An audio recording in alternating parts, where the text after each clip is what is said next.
Halo, perkenalkan nama saya Noni Sang Putri dari jurusan PKP 1 LPKN Praya. Di video kali ini saya akan memberikan penjelasan tentang jenis-jenis kunci yang digunakan di hotel, prosedur pengambilan dan pengembalian kunci, serta tindakan yang harus dilakukan jika kunci hilang atau rusak. Yang pertama, jenis-jenis kunci yang digunakan di hotel. 1. Ada kunci manual atau konvensional. Bentuknya kunci logam biasa yang digunakan untuk membuka pintu secara manual. Penggunaannya biasanya digunakan di hotel kecil atau hotel lama. Yang kedua, kunci kartu atau key card. Bentuknya kartu magnetik atau RFID (Radio Frequency Identification).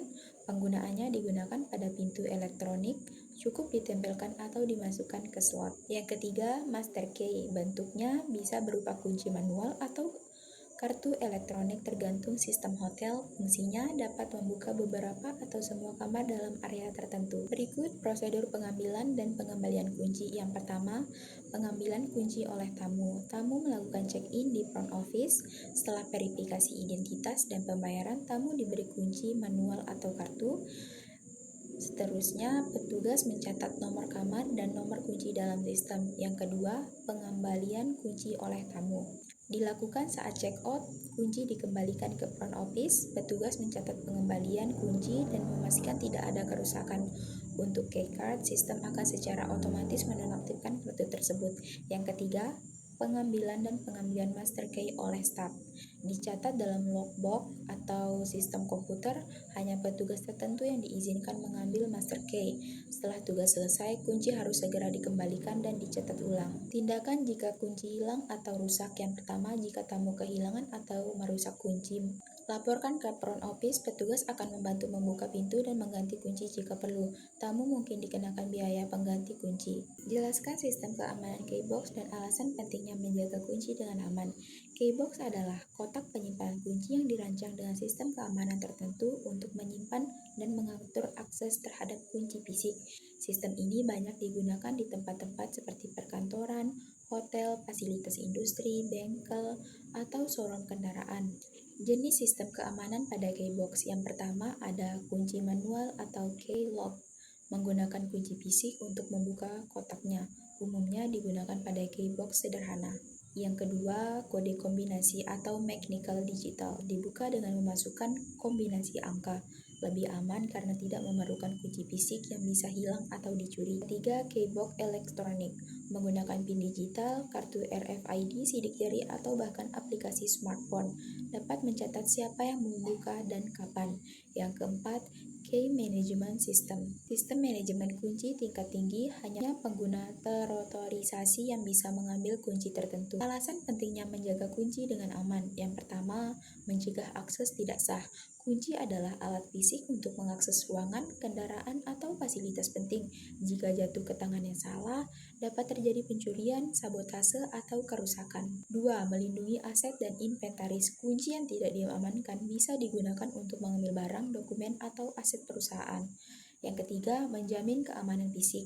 Ruangan dengan informasi intensif atau bahan berbahaya perlu dikunci rapat. Sistem keybox mencegah orang yang tidak berkepentingan masuk ke area terbatas. Keempat, akuntabilitas dan pelacakan. Dengan keybox modern, bisa dilacak siapa terakhir mengambil kunci. Yang kelima, kepatuhan terhadap kebijakan dan regulasi. Jelaskan apa saja komponen utama yang harus ada dalam troli housekeeping, bagaimana cara memeriksa isinya setiap hari, dan bagaimana cara menyusun troli agar efisien saat bekerja. Troli housekeeping adalah alat bantu berupa troli berroda yang digunakan oleh petugas kebersihan room attendant untuk membawa perlengkapan dan peralatan saat membersihkan kamar hotel atau ruangan lainnya. Isi troli umumnya dibagi menjadi beberapa kategori. Pertama, peralatan pembersih. Contohnya, lap microfiber untuk kaca, debu serbaguna, sapu kecil dan pengki, spons dan sikat, botol semprot, serta alat pel lipat dan kain pel cadangan, sikat toilet dan sarung tangan karet. Yang kedua, perlengkapan linen. Contohnya handuk, spray, sarung bantal, selimut, dan penutup dupet. Yang ketiga, ada amenity kamar mandi. Contohnya, sabun mandi, sampo, conditioner, sikat dan pasta gigi, shower cap, dan tisu toilet, serta gelas kumur. Barang tambahannya seperti kantong laundry, plastik sampah, air mineral, botol, kopi, teh, gula, serta tisu box. Ada juga formulir dan peralatan tulis, form pengecekan kamar, pena, ada juga area pembuangan. Contohnya tempat linen kotor, tempat sampah atau kantong plastik besar. Yang kedua, cara memeriksa isi troli setiap hari. Pertama-tama, cek daftar isi troli atau checklist. Gunakan form standar yang mencantumkan semua item yang harus ada. Tandai setiap item yang sudah tersedia. Yang kedua, periksa kelengkapan dan kebersihan. Pastikan semua peralatan bersih dan tidak rusak. Ketiga, cek tanggal kadaluarsa. Yang keempat, isi ulang stok. Kelima, lakukan pengecekan sebelum dan sesudah ship. 3. Cara menyusun troli agar efisien. Atas troli, barang yang sering digunakan amenity, kamar mandi, air mineral, kopi, teh, tisu box, form, dan alat tulis. Rak tengah, linen bersih, handuk, spray, sarung bantal disusun berdasarkan ukuran atau jenis. Rak bawah, alat pembersih, serta barang berat agar troli stabil. Samping troli, tempat untuk kantong linen kotor dan sampah. Tambahkan penjelasan tentang prinsip 5R dalam konteks troli. Berikut penjelasan tentang prinsip 5R dalam konteks troli. Prinsip 5R, ringkas, rapi, resik, rawat, rajin merupakan pendekatan dalam manajemen tempat kerja yang berasal dari filosofi 5S di Jepang. Seiri, Seiton, Seisu, Seiketsu, dan Shitsuke. Penerapan prinsip ini pada penggunaan troli bertujuan untuk meningkatkan efisiensi, keselamatan, dan kebersihan lingkungan kerja. Yang pertama ada ringkas atau seiri, mengeliminasi barang yang tidak perlu dari troli. Contohnya, singkirkan alat rusak atau bahan kadaluarsa dari troli medis. Yang kedua, rapi atau seiton, menata barang di troli agar mudah dijangkau dan digunakan. Contohnya, di troli kebersihan, sapu dan cairan pembersih disusun berdasarkan urutan penggunaan. Yang ketiga, resik atau seiso, menjaga troli agar selalu bersih dan bebas dari kotoran. Contohnya, di rumah sakit, troli harus disterilkan setelah digunakan untuk mencegah infeksi silang. Yang keempat, ada rawat atau seiketsu, standarisasi prosedur perawatan troli. Contohnya, setiap unit kerja memiliki checklist perawatan troli mingguan. Yang kelima, ada rajin atau shitsuke, membiasakan disiplin dalam merawat dan menggunakan troli. Contohnya, karyawan diberi pelatihan dan pengingat berkala untuk menerapkan prinsip 5R. Jelaskan mengapa grooming dan penampilan penting bagi staf housekeeping. Grooming dan penampilan sangat penting bagi staf housekeeping karena mereka adalah bagian dari wajah perusahaan. Meskipun tidak selalu berinteraksi langsung dengan tamu, penampilan yang rapi, bersih, dan profesional mencerminkan standar kebersihan yang mereka jaga. Jika staf housekeeping tampak tidak terawat, tamu bisa meragukan kualitas kebersihan yang diberikan.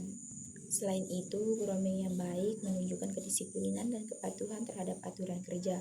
Misalnya, rambut yang diikat rapi, kuku yang pendek, serta seragam yang bersih dapat mencegah risiko kecelakaan kerja dan menjaga higienitas. Dengan kata lain, penampilan bukan hanya soal estetika, tapi juga mencerminkan sikap kerja dan kualitas layanan yang diberikan. Sebutkan standar kebersihan yang harus dipenuhi, seperti kebersihan tubuh, seragam, dan nama tag, dan bagaimana sikap tubuh serta etika kerja memengaruhi citra hotel.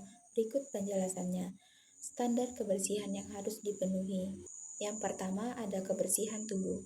Mandi secara teratur minimal 2 kali sehari, menjaga kebersihan rambut, seperti rambut harus rapi, bersih, dan tidak berketumbe.